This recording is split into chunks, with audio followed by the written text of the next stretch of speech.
绥德盛产梅子，黄馍馍就是用梅子面做的馒头。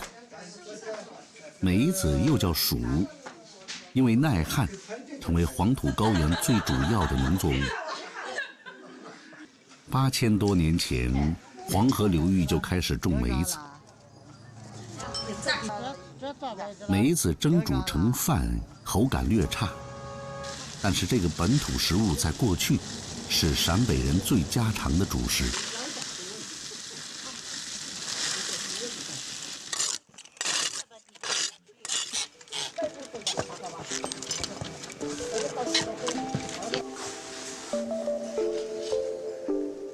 梅子分软硬2种，老黄将硬梅子与软梅子按7:3的比例混合，清水浸泡1夜之后上碾，还要再细细的筛一遍才能使用。但是老黄坚定地认为，用机器磨出来的梅子远远不如在自家石碾子上碾出来的好吃。都水。炒过的梅子会散发出自然的清香，这是老黄最引以为骄傲的制作秘方。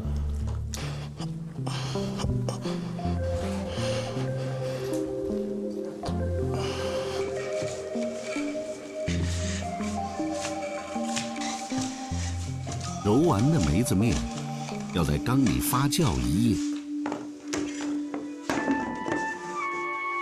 经验告诉老黄，包上被子效果最好。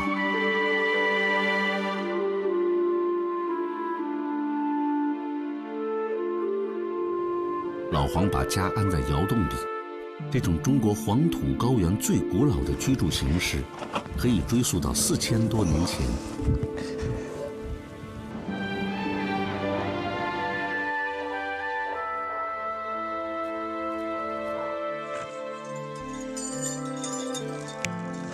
老黄和老伴儿一次做700个黄馍馍，上碾、揉面、发酵，前后要花3天时间。2个人从凌晨3点钟开始，一直要忙到晚上9点。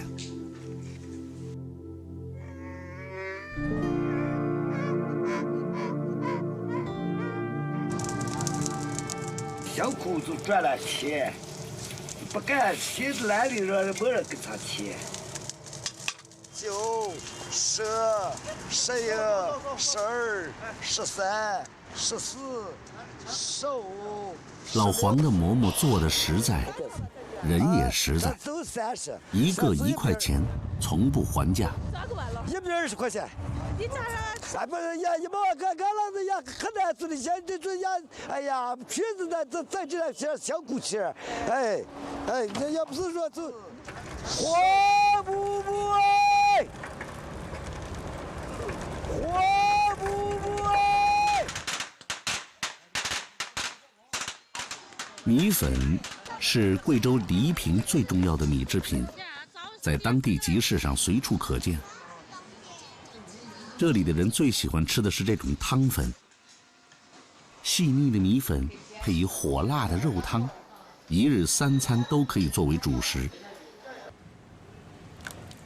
把浸泡后的新鲜大米磨成米浆，是杨秀霞做。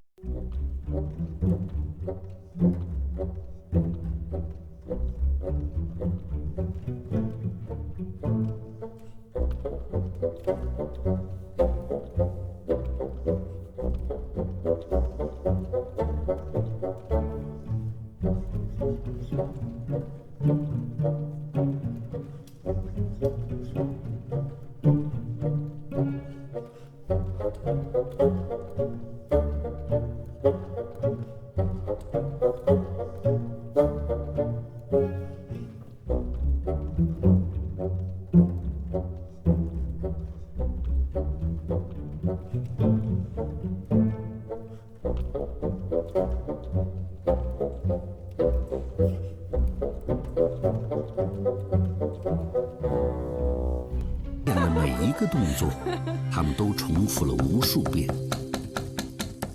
经过春耕、夏耘、秋收、冬藏。如今，超过65%以上的中国人食用稻米。中国是全世界水稻栽培历史最早的国家。7000年前，长江流域就开始种植水稻。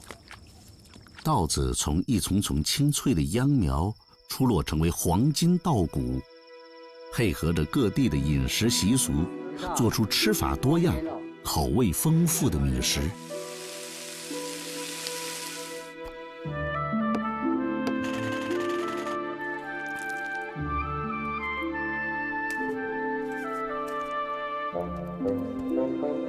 与黎平米粉做法非常相似的，是广州人最爱吃的一种米食——河粉。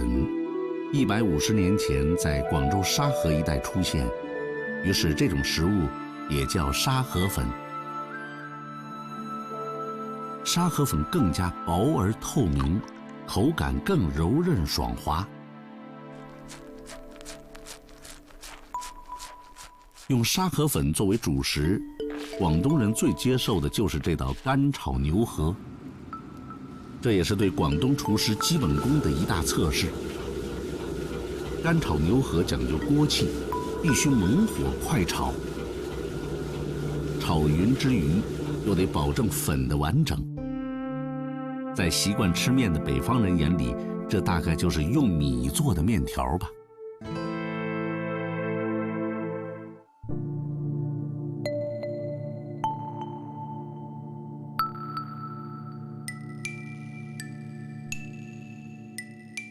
几千公里外的西安，老城区里的这家饭馆永远站满了等候的人。能够让直爽的关中人这样耐心等待的，大概只有肉夹馍了。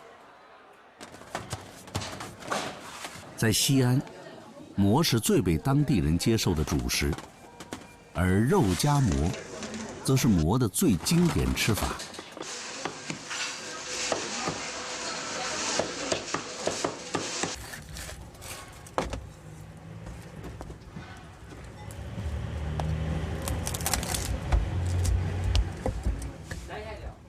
肉夹馍是2种食物的绝妙组合：白吉馍和腊汁肉。西安人吃的白吉馍用火烤制，加入30多种调料，慢火熬制而成的肉，软糯浓郁。馍的平淡更加凸显出肉的醇香。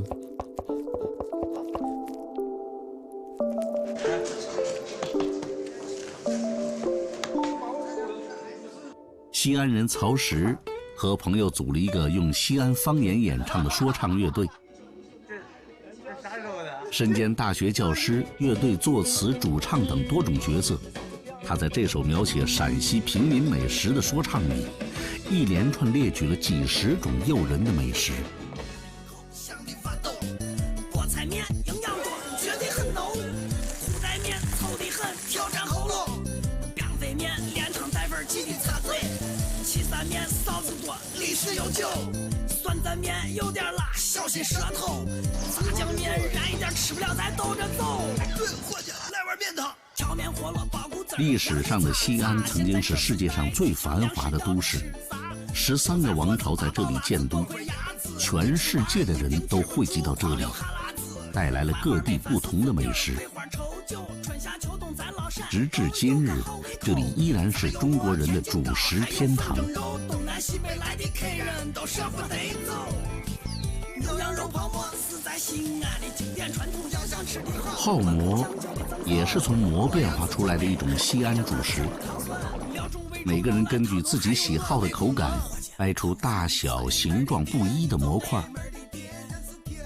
对西安人来说，这个举手之劳是一个弥足享受的过程。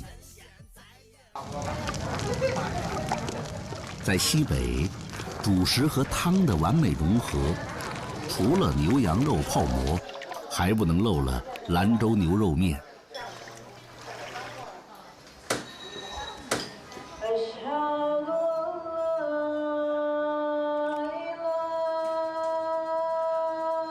兰兰州人的早晨是从一碗牛肉面开始的。这个黄河穿城而过的城市，有着1000多家清真拉面馆，每天要消耗100万碗以上的牛肉面。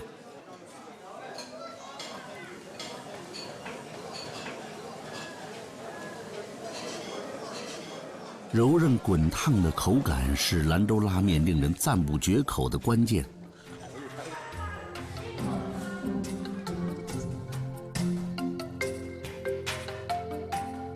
100年前，回族人马宝子把煮过牛羊肝的汤兑入锅中，清香扑鼻的热锅子面大受欢迎。牛肉汤的清与浊是检验牛肉面是否正宗的秘籍之一。一碗绝佳的牛肉拉面，应该具有汤汁清爽、萝卜白净、辣油红艳、香菜翠绿、面条黄亮5个特点。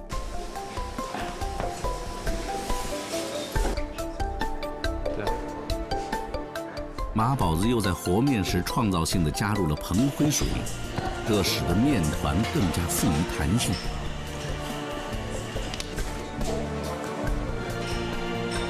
全部工序要靠手工操作。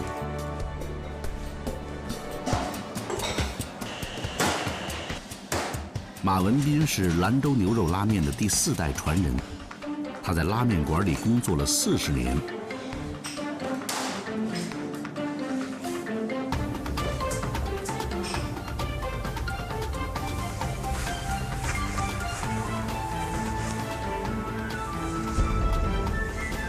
要想拉出粗细不同的大宽、酒印儿、毛细、荞麦棱子，不但要臂力过人，对力道的控制还要刚中带柔。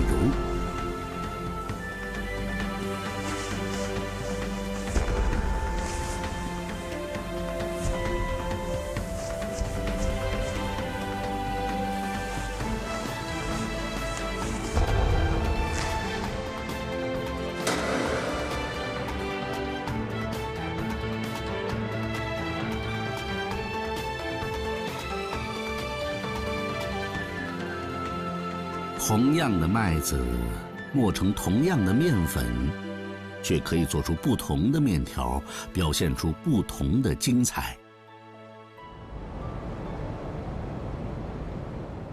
对于面条的口感，南方人和北方人的要求也有着天壤之别。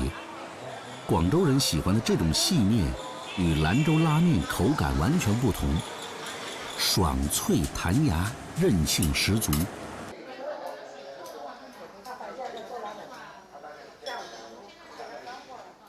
华南地区的广东，尽管稻米1年能收2到3季，也并不妨碍广东人爱吃面。地道。和这种面用的是鸭蛋，使用传统的方式和好面团之后，最关键在于压面时的力度。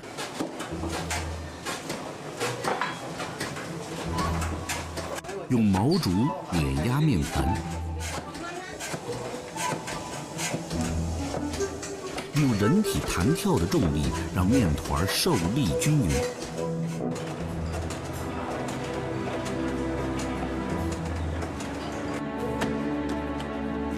压薄的面皮便可以用来制作面条和云吞皮，这样压打出来的面具有独特的韧性。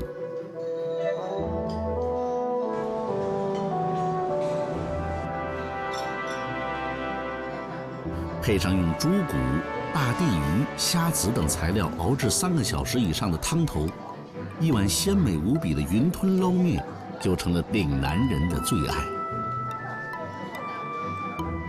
广州人把这种传统方法制作出来的面条叫做竹升面，这种古老的压面方式世世代代沿用至今。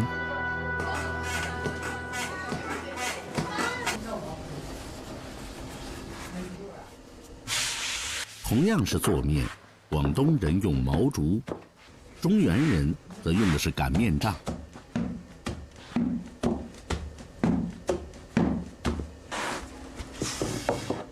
擀面是中原女孩子成长中必须要掌握的生活技艺。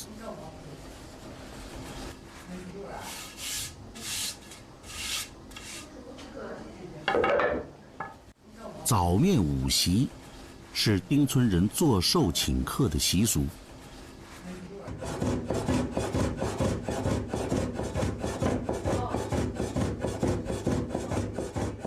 为了老伴儿的70大寿，魏大妈早早的就为宴席上要吃的面食做起了准备。中国人称这碗面叫长寿面。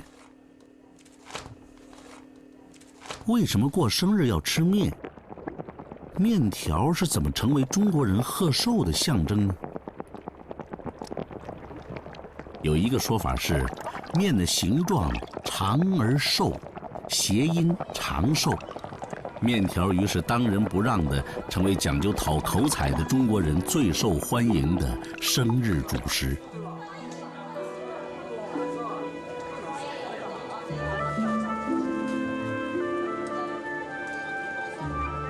在丁村人的寿宴上，一项必须由全村人共同完成的仪式正在进行。吃面之前，挑出一根最长的，放在寿星公的碗里，要等他吃下这碗带着全村人寓意长命百岁祝福的面条，一场寿宴才算圆满。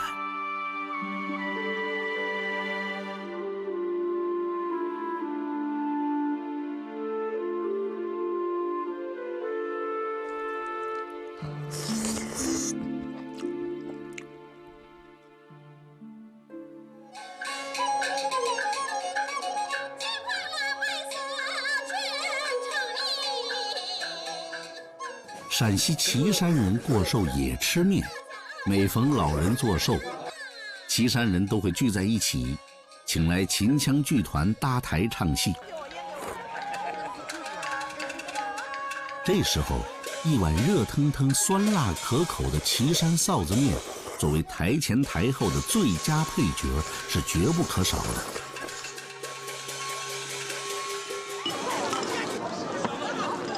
吃臊子面最讲究的要数流水席。早上天刚亮，吃面的流水席就开了。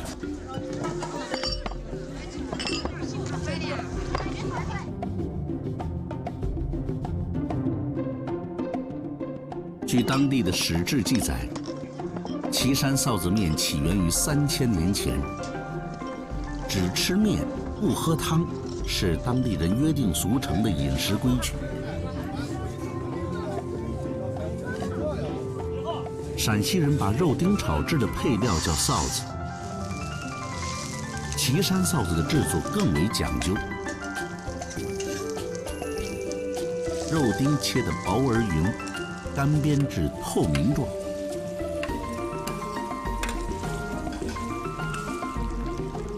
再配以醋和秦椒辣面，文火慢炒。上等的臊子应该是色泽鲜红纯正，口感酸辣突出。这样一勺色泽油亮、辣而不燥的红油臊子，正是岐山臊子面的精髓所在。臊子面的配菜讲究5色：木耳豆腐寓意黑白分明，鸡蛋象征富贵，红萝卜寓意日子红火，蒜苗代表生机勃发，红黄绿白黑5种颜色代表了岐山人对生活的美好祝福。几千年来，臊子汤在岐山村村落落的面锅里翻滚着，岐山臊子面更成为一件精彩绝伦的艺术品。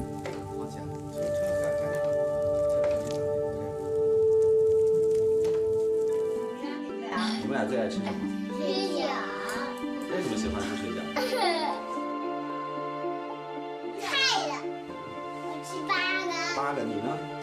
你也是8个，那你为什么你这么胖，你这么瘦啊？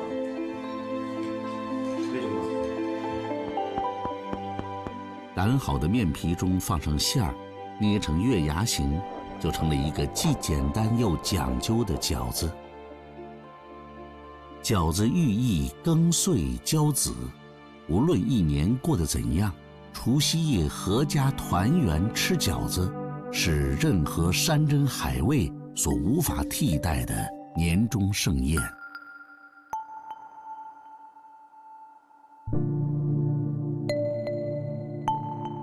因为我们从小也是受那种传统的家庭文化的教育，像我小时候，我记得吃饺子，我觉得最深刻的就是我奶奶，她总会去包饺子里头包各种花样的东西，看着饺子在锅里头煮的咕噜咕噜的那种的感觉，很热闹，象征着团圆家庭。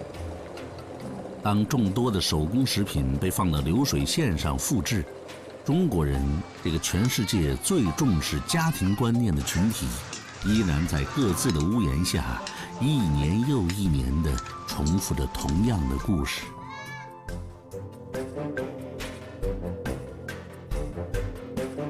你找到了个爸爸妈妈、爷爷奶奶、姥姥姥爷包饺子，你们两个包好不好？中国人那种传统的家庭观念里面，是代代相承的。他们传承给我的这种东西呢，我也会传承给我的孩子。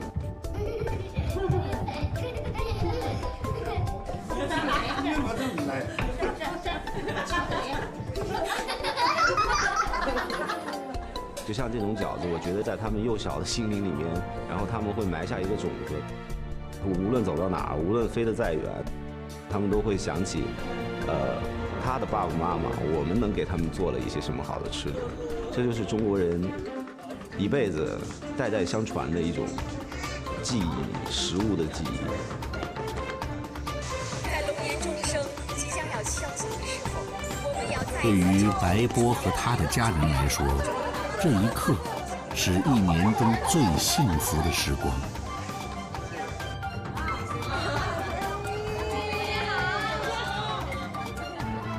其实，在这样一个晚上，吃的是什么都不重要了。此时，在中国人心里，没有什么是比跟家人在一起更重要的，这是他们全部的希望。